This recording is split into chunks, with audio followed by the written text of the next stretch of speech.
Ladies and gentlemen, the long-awaited, highly return, the high anticipated return of the man, Stan Anderson. My man, I up, love it. up high, up I high on love it. views at Whale Certified. I love it. I love it. It's one of the things I wear proudly. Whale certified. Yes, yes, and I'll send you a certificate to the introduction to the Hall of Affinity. Love that. Love that. Yeah. Fantastic. Well, I do the old Broadway shtick.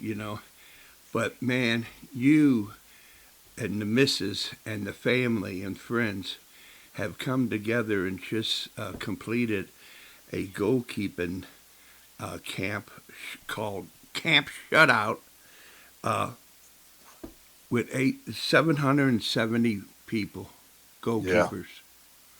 Stan, I mean, tell you, man, I feel as if I have to talk to you up at the space station because this is out of the world, baby. Yeah. I tell you, Wales, it's as you and I mentioned a second ago, for one person to want to learn from you, I think is a huge, huge gift. Um, and every coach, I think, in every sport should feel that way. With that being said, I know where this started. I know where it's at today. We could have easily stayed at 30, 30, 30, 30, 30 for decades. Organically, it's grown to where it is. I'm extremely thankful that there are people that want to learn from us, not me. And with that being said, we think that we have an okay experience to give them. And by virtue of that, next year is already filled over 3 days. Within 3 days after camp, we're 100% full for next year. So it's pretty wild. It's pretty wild. Oh man, you got some repeats, or they just have the little brother or sister?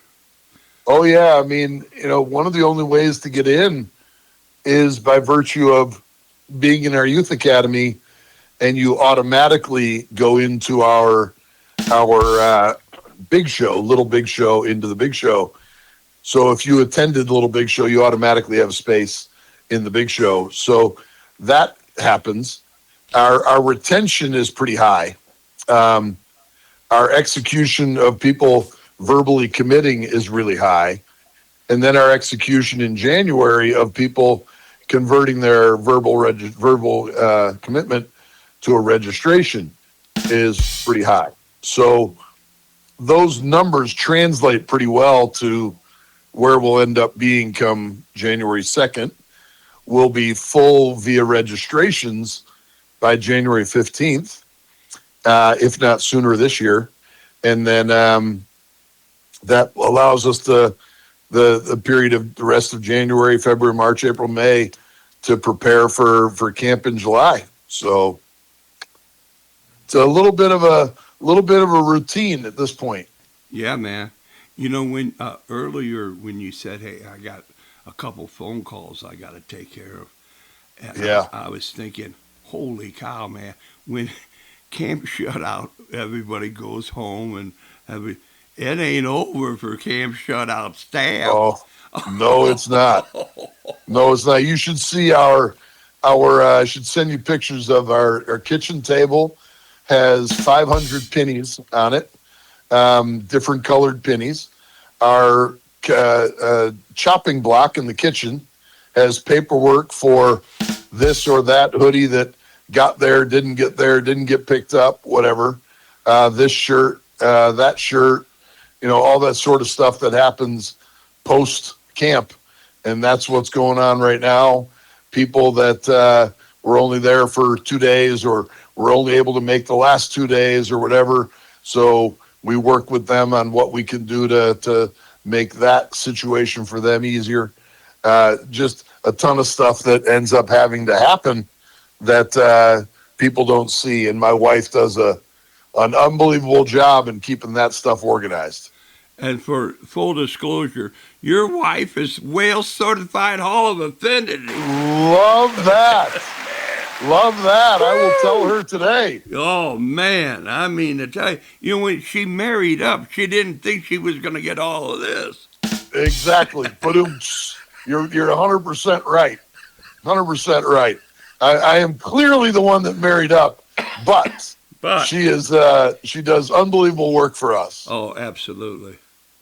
Yes. Yes. And I could imagine. I never met your missus. I don't know the pictures. But if I was out of Camp Shutout, I would look around and that's her. Yep. You know, Yep. She just has that type of presence, I'm sure.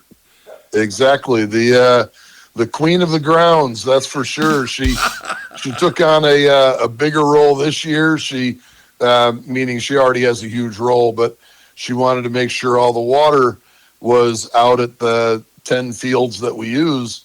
And so all of our containers, Gatorade, fantastic, were filled. And she had to have this UTV and a trailer attached to it and drive out to the fields with the water, make sure it got out to the benches, yada, yada. And no complaints about the water this year in any way, shape, or form. And nice. Credit to her, because that's a bit of a task. Oh, yeah, man. Yes. Especially under the heat dome that we've been in. Exactly. Man. Exactly. And the first, we have a little big show and then a big show, and our little big show forced us inside for 48 hours. So we had to be creative inside the rooms that were available to us, meaning a ballroom and then a smaller ballroom, and we played as many games and as much training as we could in 48 hours. So, you take away rest, you take away sleep, you still got about, 6 to 8 hours of activity to pull off each of those days. So a total of 12 to 16 hours of that. You've got to keep them active and playing, and we were able to execute even though we were suffering some pretty heavy, smoky conditions. I tell you, people think it's all, glamour and everything, but it's not easy being Stan Anderson or a friend of Stan's. You're right, Wales. You're right, Wales. Damn straight. I tell you, it's a blessing. It's a blessing. Yes, it is. Well, Yes.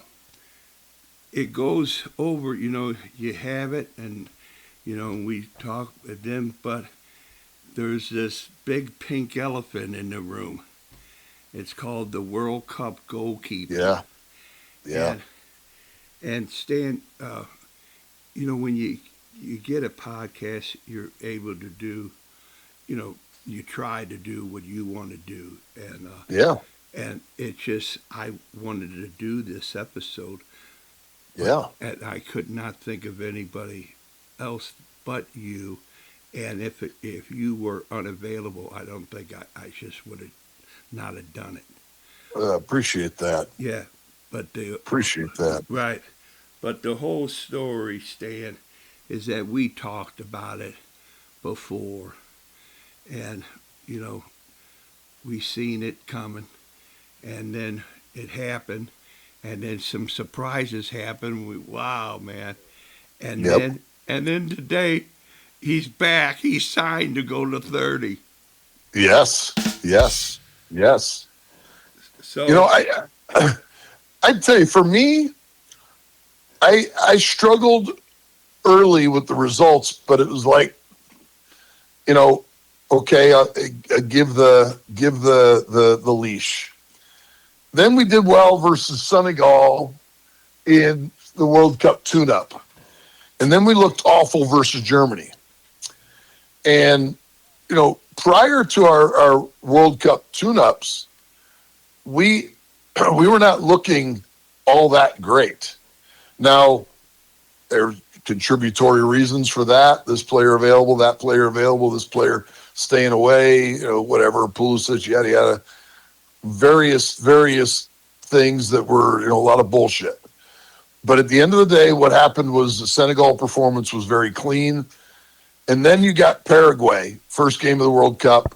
And boy, did we look good. And the spirits were high. And I certainly think they were pretty good against Australia as well.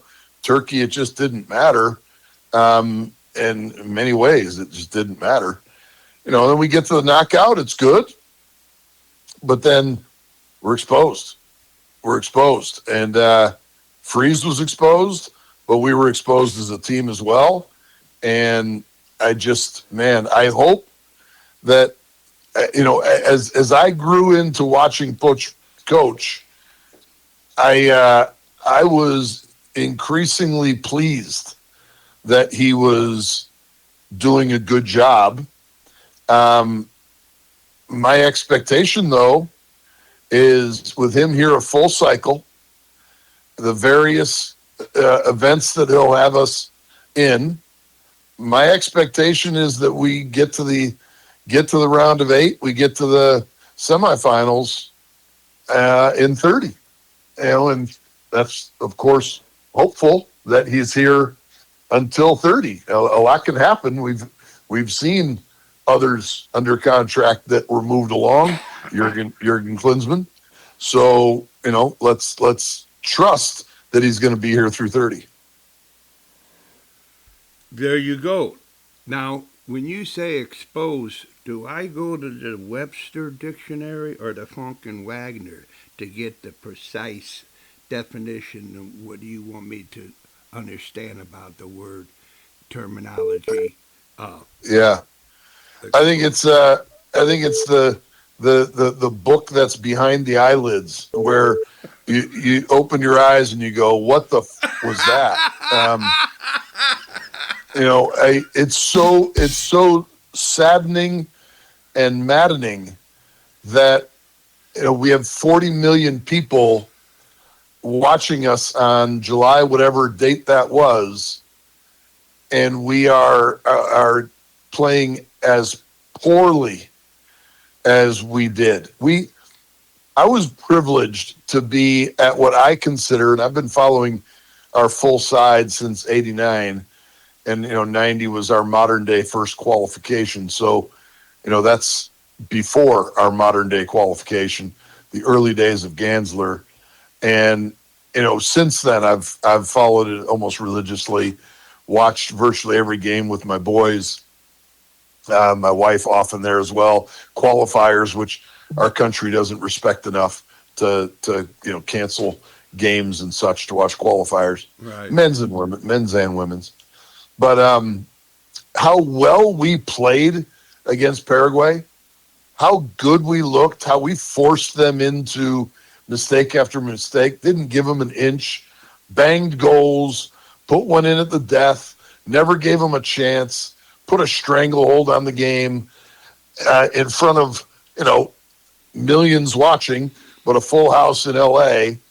And to be there to see it and the celebration and a pro-U.S. crowd, hugely important. All those things together, it was like, yeah. And then to have almost the exact opposite happen against Belgium. Belgium's a great footballing nation. They're great. But they are not 4-1 better than us. Our combination of a good day for them and an absolutely horrendous day for us put us into a tough 4-1 loss in front of 40 million people. It just, oh man, it stunk. It really pissed a lot of people off, including me. Yeah. And have you met, talked to, or have you seen him? Do we actually have a goalkeeping coach for the United States? Yeah. We do? Yeah, 2 of them. And Two Jack of them. Robinson is really good. Jack Robinson is basically a bit of an assistant, if you will, but he's really, really good. And he's got good pedigree. And I know him and I like him and he's good. And then there's an older gent. I don't know the older gent who is on Poach's staff. I can't pull his name, and I don't know Yeah. that I know his name, but he and Jack worked together. Jack and he worked together, and have done pretty good things. And I did not question Jack after the Matty Freeze goal. Um, the save against Belgium was top shelf early in the game. No pun intended or pun intended.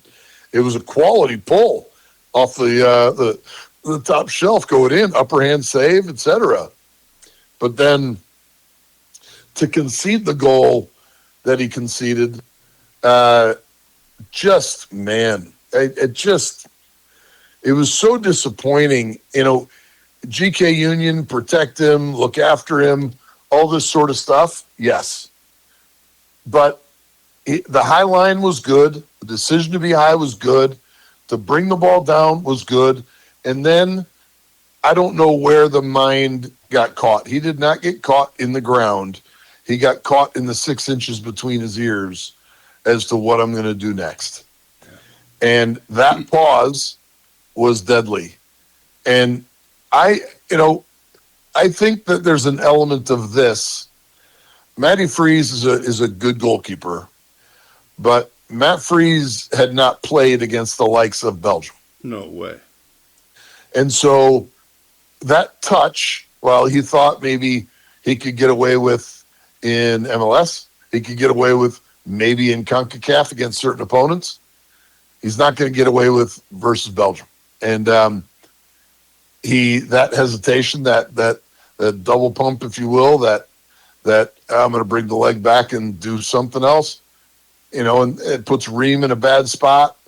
Ream looks bad in that situation, but he obviously can't handle it. You don't want to go down to make it down a man for us. He did his best to try to move it along. The guy didn't even put it that lovely against goal, but he scored the goal because he put Tim in a tough spot. So, I don't know that Matty Freeze made himself many friends afterwards as well, making a comment of, that he wishes that the kind of the vitriol towards the U.S. he was surprised at. And I'm like, and that comes in our territory, dude. You can't Yeah. you can't make that mistake and then make a comment like that. It's just not that's not going to cut it. Yeah. So anyway, I wish that would not have happened to him or us. So now nobody's living off of yesterday or Right. somebody else's. It's all they named it and claimed it that the United States of America goalkeeping is more than just a couple guys that just are able to to come off a summer somewhere. That Right. the just the able to have the crest on to say I am the best goalkeeper in America, Right. and that type of way uh, is the only way, and nothing else comes for the whale. It don't come nowhere near. I, I'll say, all like you say, GKB, UK, UGKA, back the man or the Yeah. woman back the position, but Yeah.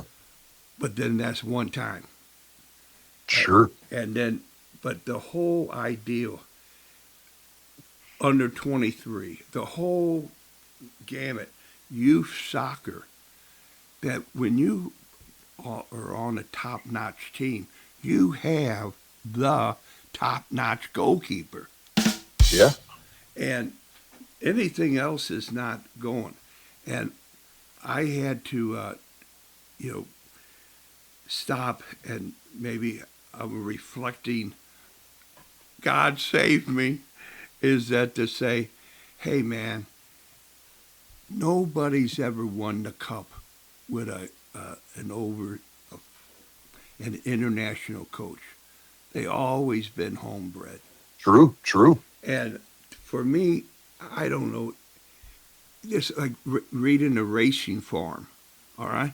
If you don't know, kid, don't read it. But if you know it, you know somewhat that's going to happen with the race. And nobody else knows this. Uh, you know, I don't understand it. Why you can't find an American? Well, we can. We absolutely can. And there's plenty of candidates, whether that be Cherundolo, whether that be BJ Callahan, not Greg Berhalter. You know, there are options for sure, and good options. You know, the gentleman who coached the Crew before he went over, I think, to Celtic. I'm missing his name right now, but I was a big fan of him, Wilfred Nancy. Now he's not American, but a quality option in my opinion. So there are options. BJ Callahan did a great job, and there's enough, Euro snobs in this country that piss everybody off that think that he's, not the guy because he doesn't have this or that pedigree, what have you. The guy did a class job with the national team when he was in. And, at some point, Wales, we as a country are going to establish our own identity and say, you know what, this is how we're going to play, and not feel like we have to go. I don't want to talk out of two sides of my mouth. I do believe, I hope that Poach will do and continue to do a good job. But we don't need to keep going to Belgium, to the Netherlands, to Spain, to Germany, to wherever, to bring in a director of coaching, to bring in a somebody who's coaching our first team. People can, and they will. They'll again bitch, piss, and moan about Bruce Arena. Last I checked, Bruce Arena got us to the Final Eight in the world, and we're a modern day VAR call away from a handball that Torsten Frings had on the end line from being level in that game. And Kahn wasn't dealing with that ball, who oddly enough was struck by Berhalter. I just don't get it that we don't think an American can do that. Now, obviously, Greg had his chance. Here's my problem with Greg, and I'm going off on a tangent. I'm sorry, Wales. No. But Greg is happy to make the playoffs, and Greg is happy to get out of the group. That's what Greg is happy with. Greg is happy to talk about coaches that make the playoffs, and he talks about getting out of the group. I never hear Greg Berhalter talk about winning the World Cup, Right. or winning MLS Cup. Right. So that I think for him was a downfall. But I don't think BJ Callahan has that mindset. So anyway, I someday somebody like a BJ taking over, good by me. Yeah, right, exactly. I'll be right with you. But there it is. We have seen enough soccer, heard about enough about soccer, to say, hey, man, that's the edge. If you don't have, there is no way I'm going to lose. Right. I'm going to win this thing. If you don't have that, get going, you're like a whistling Sally of some sort. It's only winning is where it's at. And, Yes. And even if you don't win, that was one hell of a match, man. Yeah. Your X's and O's and Larry's and Joe's, and you're the only guy I ever heard her talk about, hey, Bruce Arena, we came so close that if they had VAR back then, we would have been in and everything. So that's, you've done, your homework, man.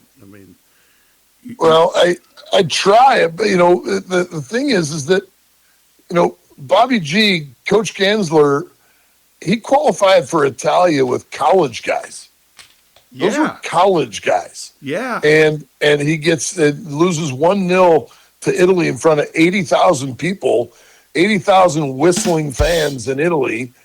and it was a 1-0 game with, I think, Zenga making a save off of his ass, literally, to keep the game 1-0 in favor of Italy.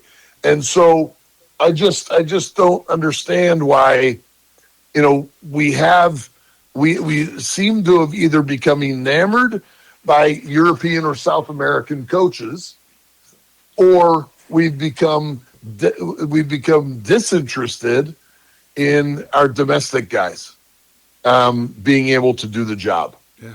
It puzzles me. It really puzzles me. Nobody talks about the great Bobby G, man.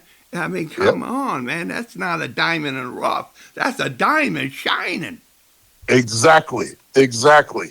He got it done, and he got it done in a very difficult environment, um, and meaning that he went through CONCACAF, qualified at TNT thanks to Caligari, and got it done in a period of time where he was a visionary. 30 was our previous time of qualifying for the World Cup.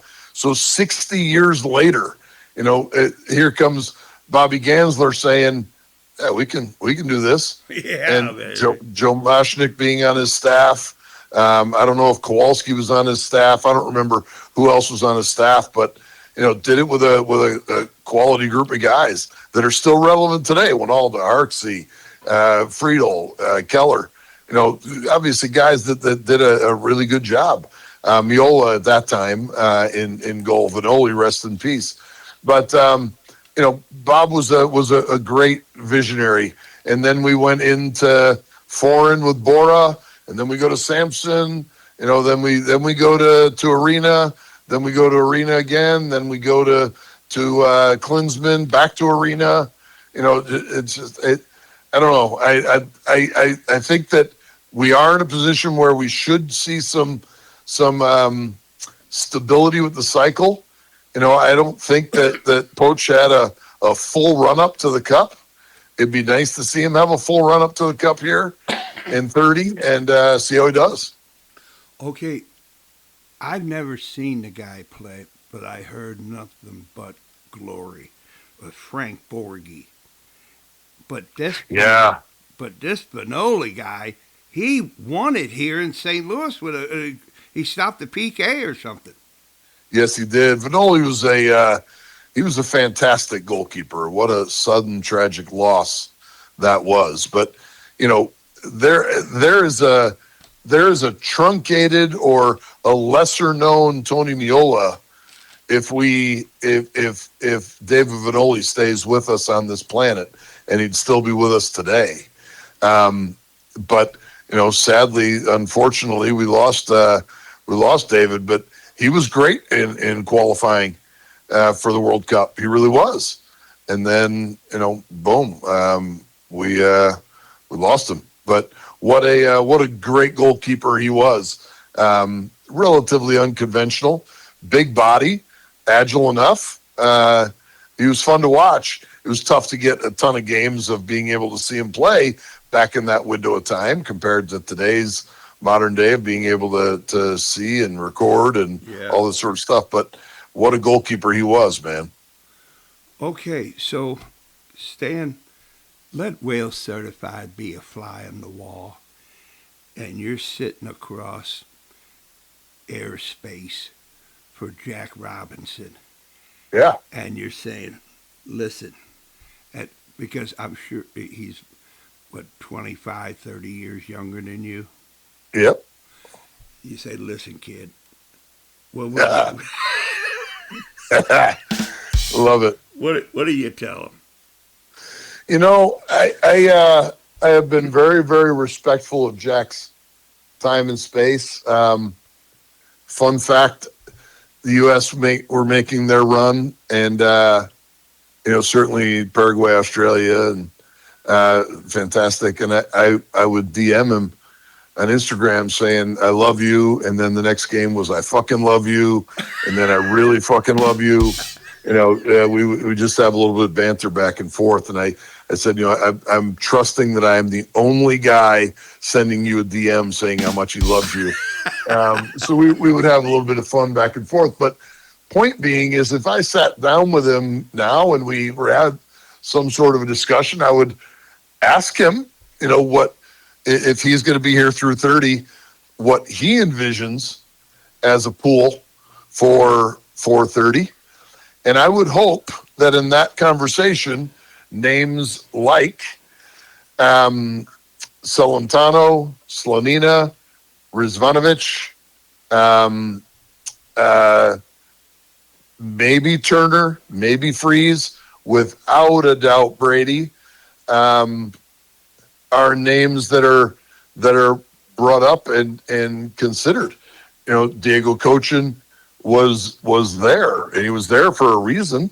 As a non-rostered training goalkeeper, I think the kid from the Union was there as well. So I would hope that discussion would lead to those names, because somebody from that group of 7 to 9 goalkeepers that we just mentioned is going to be our World Cup number one. And I know I'm missing one or two, and I apologize for that. But then I would give my opinion, who I feel is worthy of an extended look. And I'm biased, so I'll say that ahead of time. But there are two guys that are going to be young at the next World Cup, but might be more inclined to be rostered come 2034. And that's Kane Rizvanovic and Adrian Hrvijevic. Hrvijevic is in Croatia, and Rizvanovic is with the U20s right now, plays tomorrow night in the quarterfinal of the U20 CONCACAF qualifying for the World Cup under Gonzalo Segarra's leadership. And he's the number one. He's not conceded a goal in 3 matches with pretty average level competition, but nonetheless not conceded. Huge save the other night to keep the game 1-0 in a game they won 3-0 or 5-0. I can't remember what the final result was. But this is a guy that, putting on the U.S. kit, I think he's 8-0-1, maybe 9-0-1. Pretty impressive. The only hiccup in his career so far, pro career and national team career, was one match for Brooklyn FC where he didn't do so well. So somebody like that, I think, has got to be groomed going forward. Chris was on the roster. That's important, I think, for Chris going forward, perhaps for 30.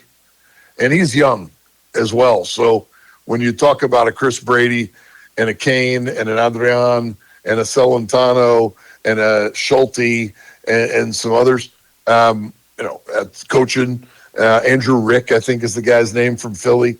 These are guys that should be in the mix, and they're really, really good.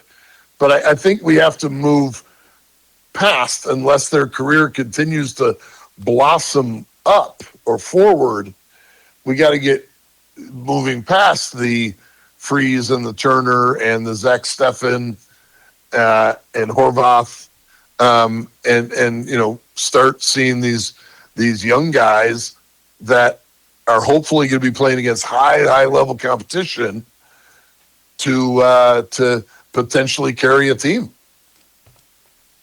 Wow. The last words, priceless. Carry a team. Yeah. I mean, look, Neola did. Casey did. Friedel did. Tim did.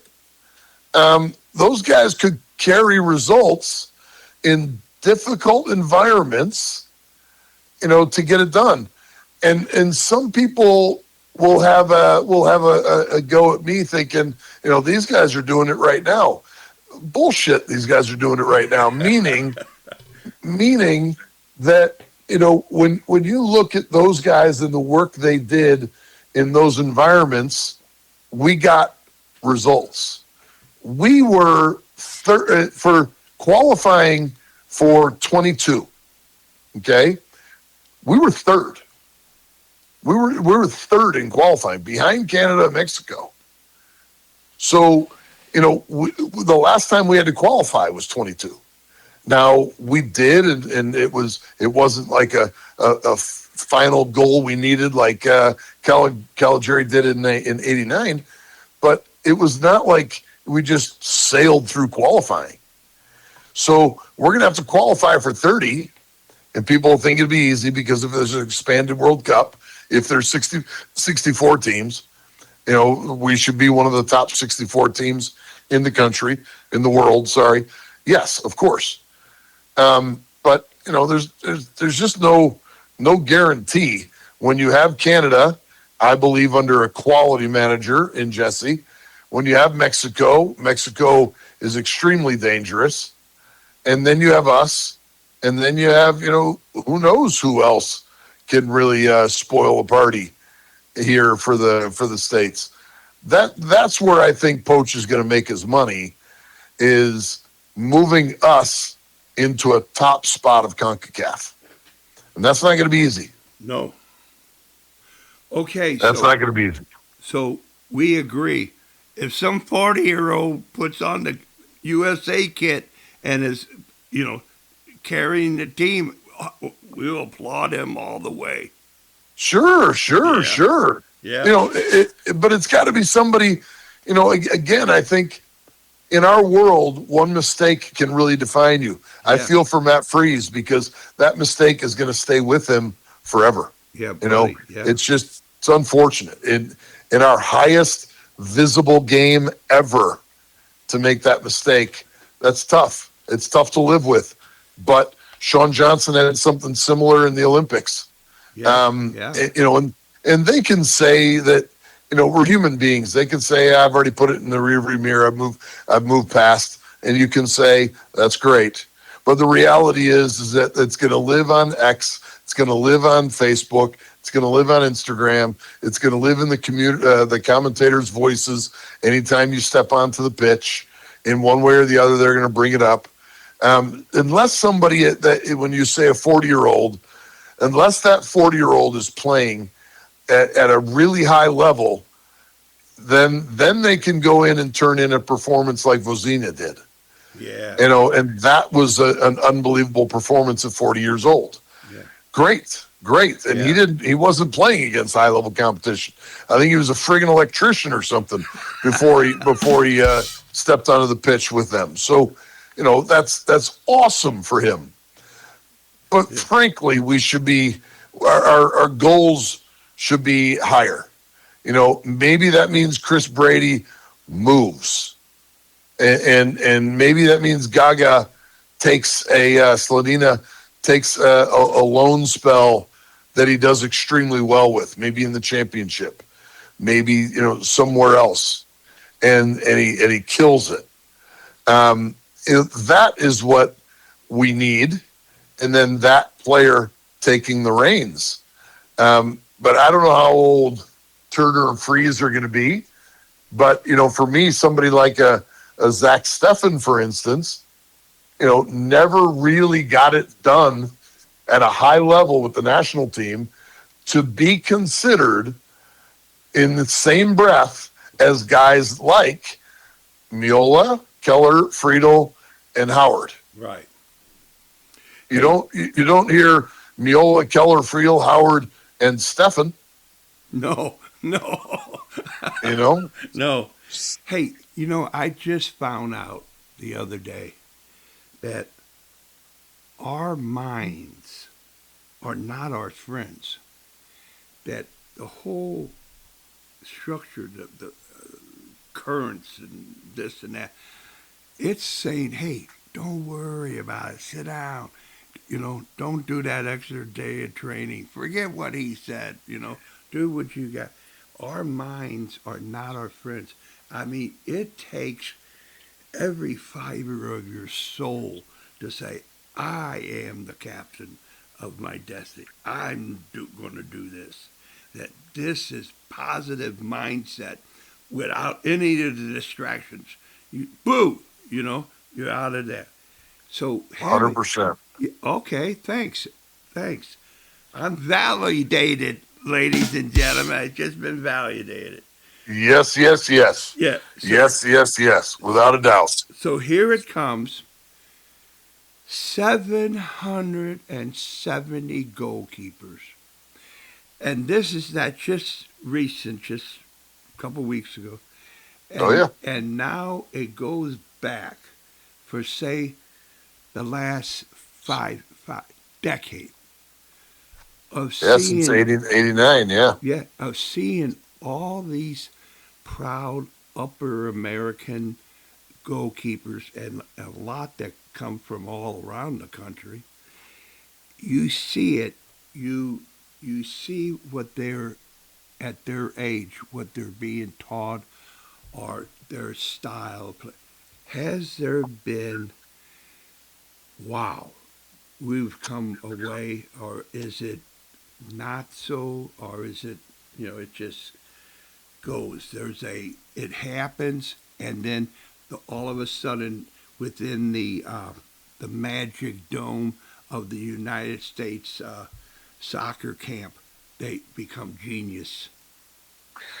Yeah, I'm not sure I'm going to answer your question properly here. I think that when when you consider for us 770 goalkeepers, of which let's say 200 are in the 16, 17, 18 range, males, let's talk for our conversation about the men's World Cup. Out of those 200, four or five are going, you're going to look at them and you're going to go, damn, damn, they're good.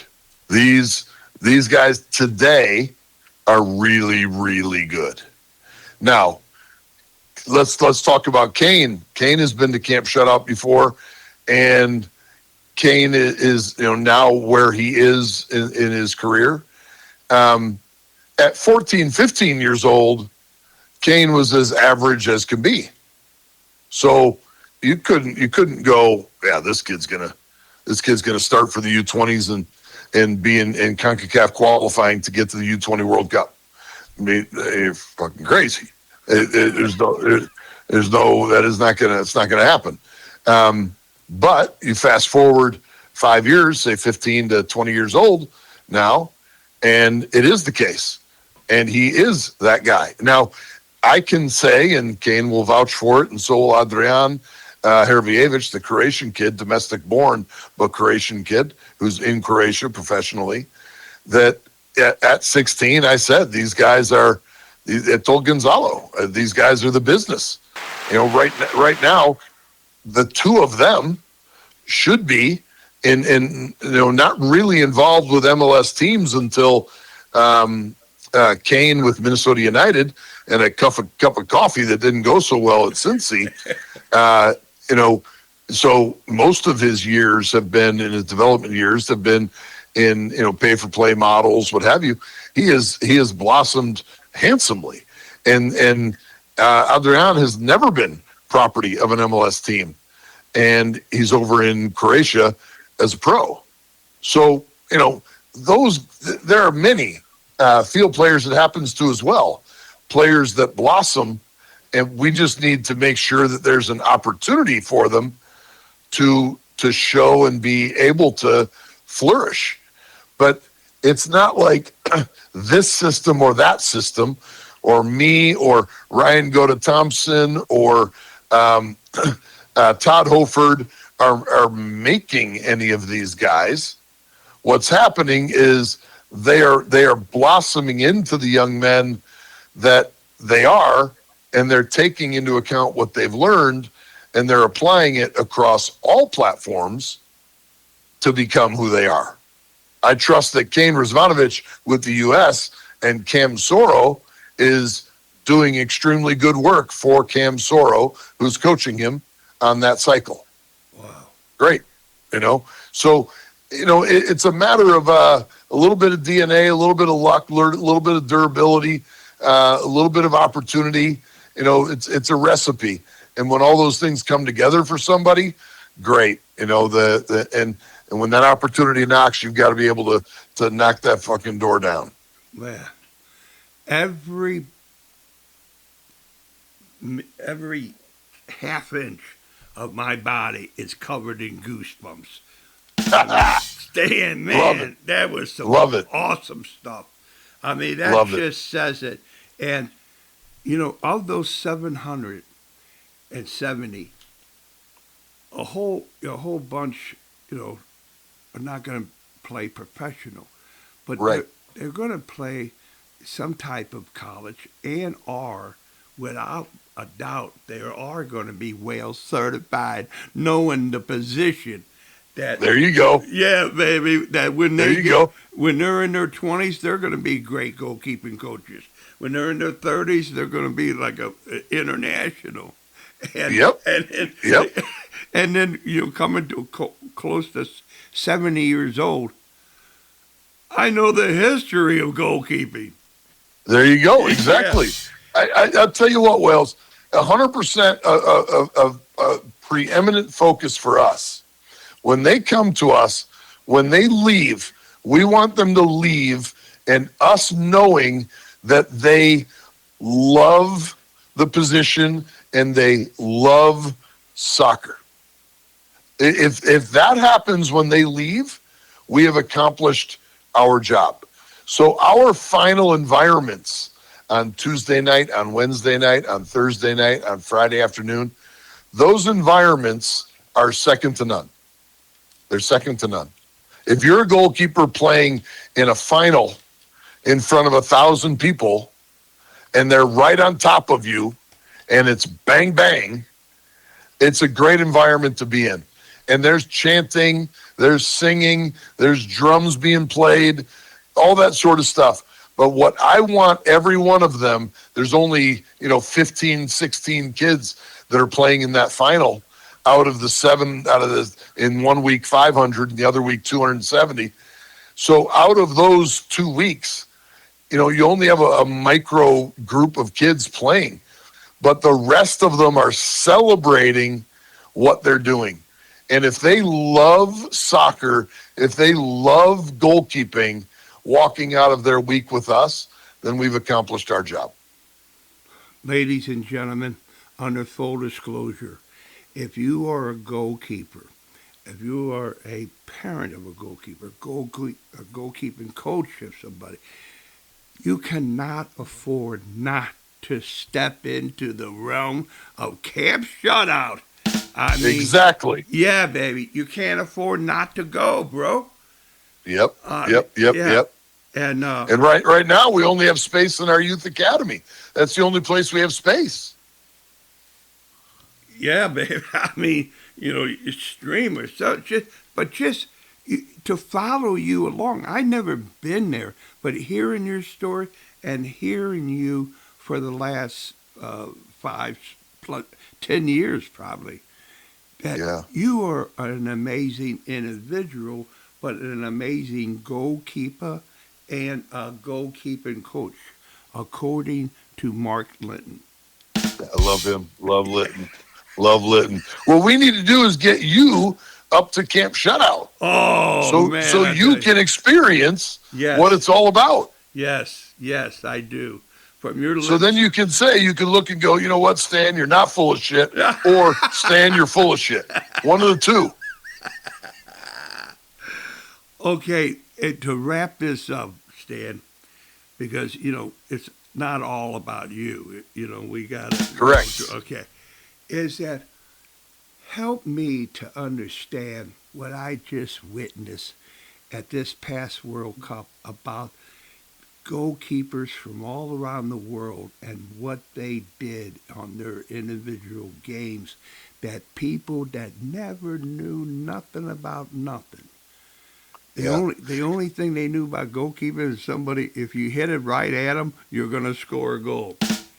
But the amazing craftsmanship that the art and science of goalkeeping that was displayed in this cup, and I'll wait for your answer that maybe I didn't see what I saw. No, you did. I thought it was a really, really good celebration of goalkeeping. I thought it was a good celebration of soccer as well. I think what you get with FIFA that you don't get on just a regular broadcast of, say, an MLS game, an NWSL game, USL Championship game, whatever, even some qualifiers for us. But you get unbelievable camera work, unreal following of the ball, knowing what's going to happen next, having a good idea what's going to happen next. So the amount of cameras, the amount of skill to cover a World Cup match is absolutely next level. These are not guys behind the cameras that were covering MLS the week before the World Cup. These are guys that are unbelievably well experienced, and so that helps. But you then get to see the nuance associated with a save, or a goal, or a miss, or a block, or the handball, whatever. But the goalkeepers did an unbelievable job. Emi Martinez pulling off what he was able to pull off in the World Cup final, ultimately to lose, of course. But, what he was able to do in that final was stellar. I still think he's one of the best goalkeepers in the world. And you have so many others, Dougie Cardozi, my right-hand guy, I think he's one of the best coaches in the country.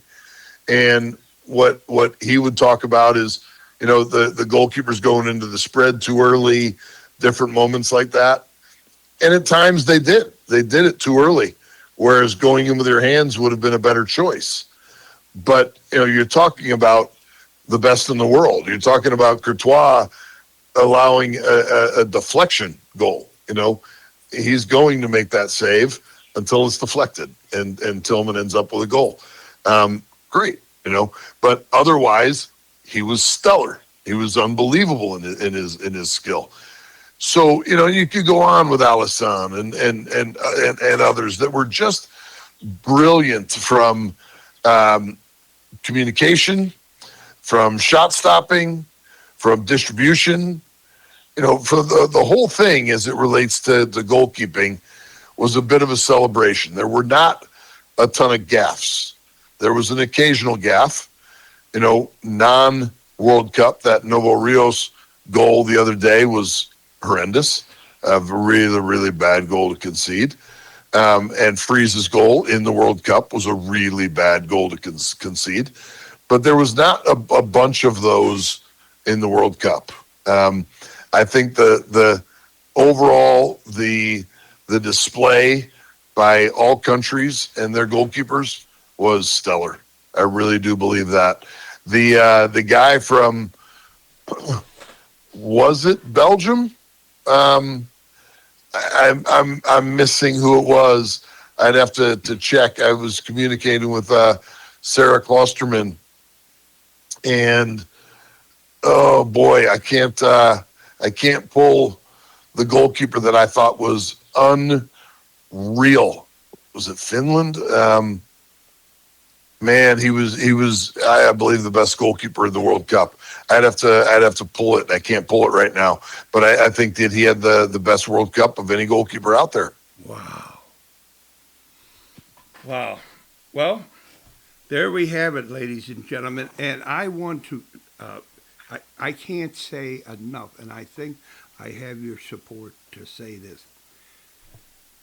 It's unforgivable for you to coach a team when the qualifying of the United States of America is happening.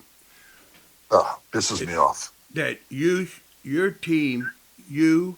your team should be there as a group or individually, but you have to watch these games. Absolutely. I don't, we have lost the plot so much as it relates to that. We have absolutely lost the plot. People that it pisses me off with the World Cup, and people are like, yeah, I love World Cup soccer. Shut the hell up, man. There are opportunities to watch our national team for 2 years and going through qualifying. And so we play Honduras in Honduras. That game has no relevance. That game has massive relevance. It is hugely important. Yes. When we play Canada at Canada or at home, doesn't matter. It's huge. I've been to Soldier Field with 65,000 people in Soldier Field, and 60,000 of them were Hondurans. I Oh. thought the entire freaking country of Honduras was in Soldier Field. I mean, but that's how much these other countries absolutely bleed for their national team. Yet we as a country, I put out on some Facebook groups, when we were playing Turkey, or when we were playing in the knockout stage, when we were playing in the round of 16 against Belgium, I asked people in these groups, does your club have training tonight? Does your club have training this afternoon? Does your club have a game tonight? And the amount that did was shocking to me, Wales. Oh, yeah. Shocking to me that we still have that shit going on in this country where the game, watching the US play, is just not important. Wow. And it so much so that in other parts of the world, when the first team plays, their youth teams don't have training. Now we're too segmented, and we're too divisive here in this country to think that if the Fire were playing tonight or tomorrow, that all the surrounding clubs would not have training or a game. That is a long way from happening in this country. I hope that it happens, Yes. but we're far from it happening. Yeah. But there's no reason that when our national team plays that we don't have that type of culture happening. And, I think in at some level, if we were to have Americans in charge of those decisions, it's a lot easier. And that's not being critical in any other way than saying, if you're here from England and England were to be playing in a qualifier or whatever, I would expect that you want to be watching that you want to be watching your country.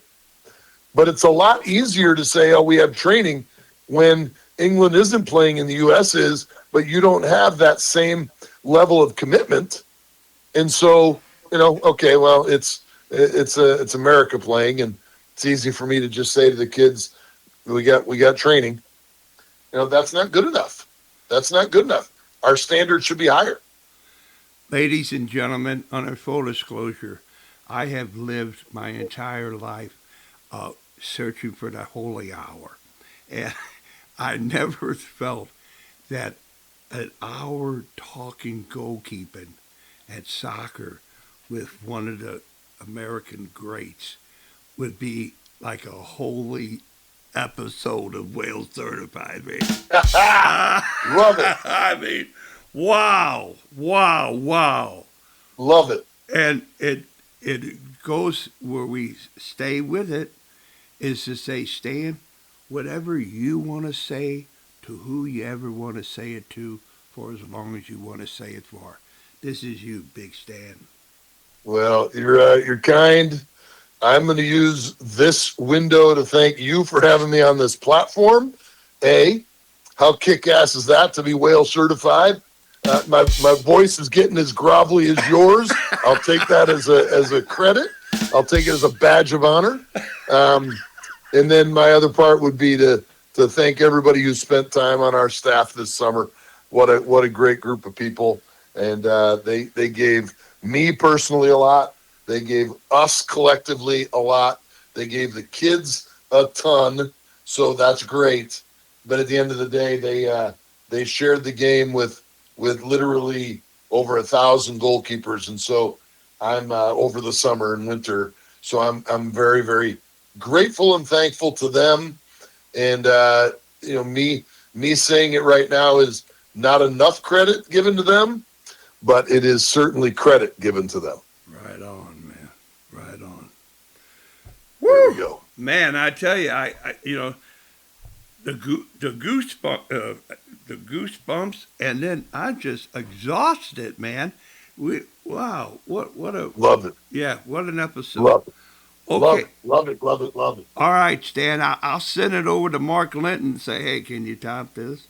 That's right. That's right. Put out the challenge, the gauntlet. Yeah, yeah. It's laid down. All right then. The best to you and yours, Stan. Thank you much, Wales. Love you. I love.